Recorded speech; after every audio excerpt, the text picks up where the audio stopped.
So this is part 3 of, my guide to using the iMap once you've installed it and once you've bought the data link cable, because frankly the iMap, the data link cable is not any use at all. So in the last video we did a very basic test iMap. It really just changed 2 or 3 lines just to see if we were getting any sort of response, because at the end of the day I didn't even know if this was working or not. So the good news was we did get a response, great, and over the weekend I programmed in a much more extensive map which upped the fuel over a much wider area. And this morning on the commute was the first chance to take it out and see how it felt, to see if we were going to get a big improvement, and boy we did.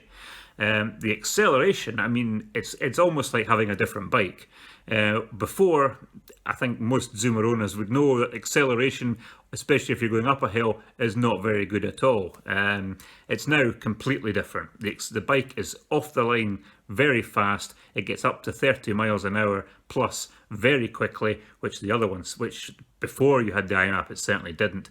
It's an enormous difference. For acceleration alone in the city, it's worth the iMap money for that alone. Fantastic.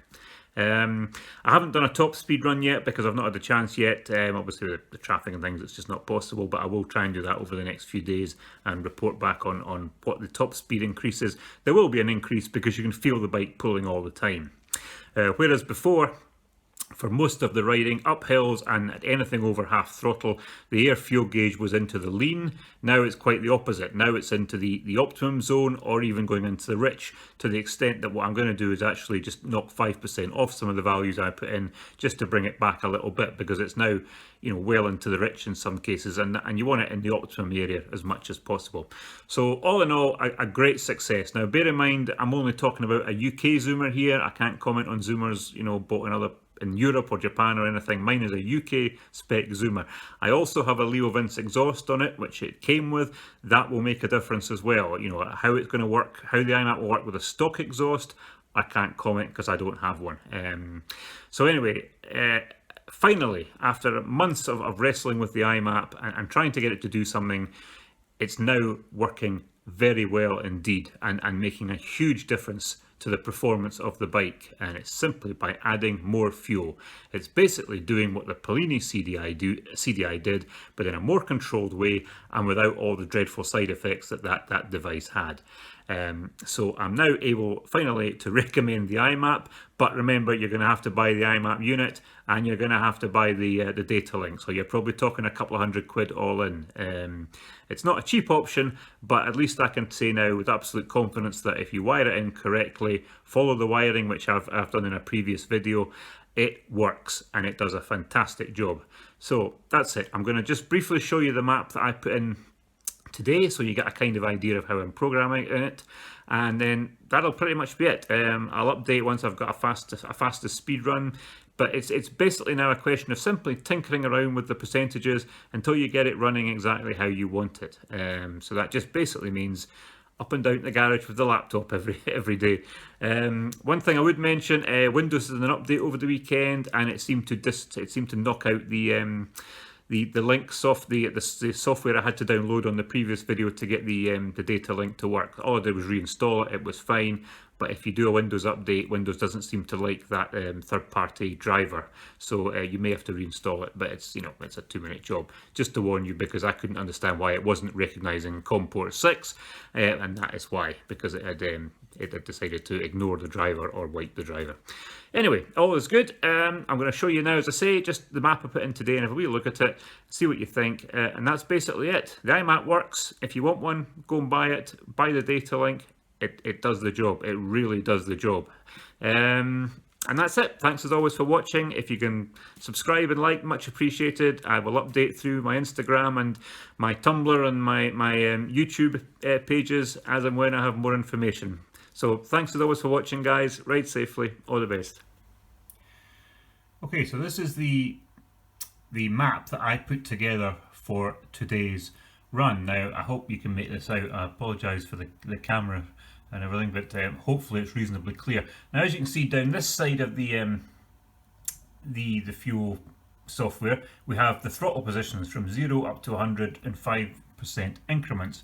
And along the top we have RPMs. So what I wanted to do was, I mean, obviously you don't want to increase the throttle much at very low RPMs and very low throttle opening, because you want to be able to slow down and stop nice and easily. So I've left that.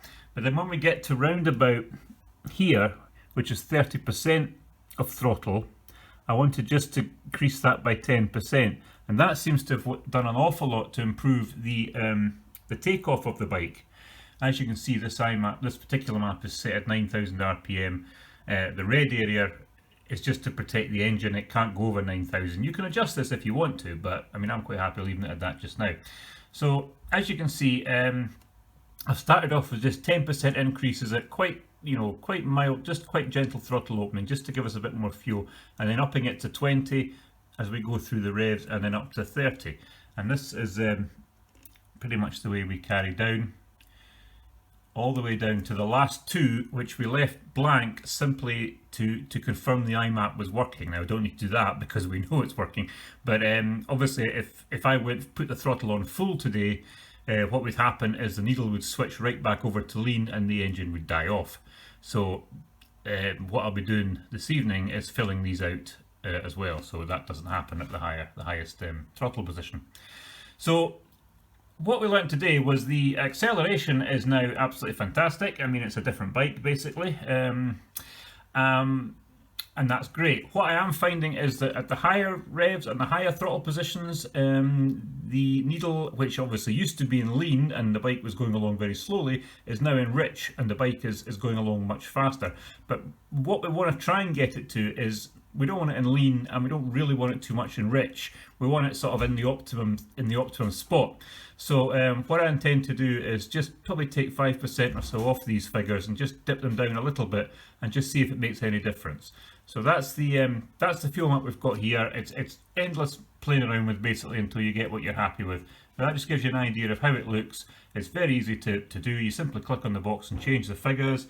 Just set your comms here. I'm on COM 6 when I load it up, and then you've got your file. You open the files you've saved. You can have it on map view, you can have it on RPM view. That's actually supposed to go, there we go. Starts, you can alter so it's got that kind of view there if you want to. Personally, I don't really use it, I just go by the figures. So that's it, Fuel Manager, that's the successful one. One other thing I did forget to mention was the airbox on my Zoomer is a stock airbox. It's not a fancy filter or anything like that. So now that the engine is getting more fuel through the iMap, we can actually look at replacing the stock airbox with a more performance filter, which again may allow more fuel to be put into the engine and therefore up the acceleration and the speed and the top speed again. It's another possibility. At the moment I'm quite happy with it. It's doing things it's not done since the Polini was in, and I am absolutely delighted with that. So, but airbox delete is a possibility going ahead, and then you would have to adjust the map again, probably to increase more fuel to stop it running lean. Now it was getting more air in. So it's all part of the playing around that you have to do with this thing. Anyway, thanks again. Cheers now.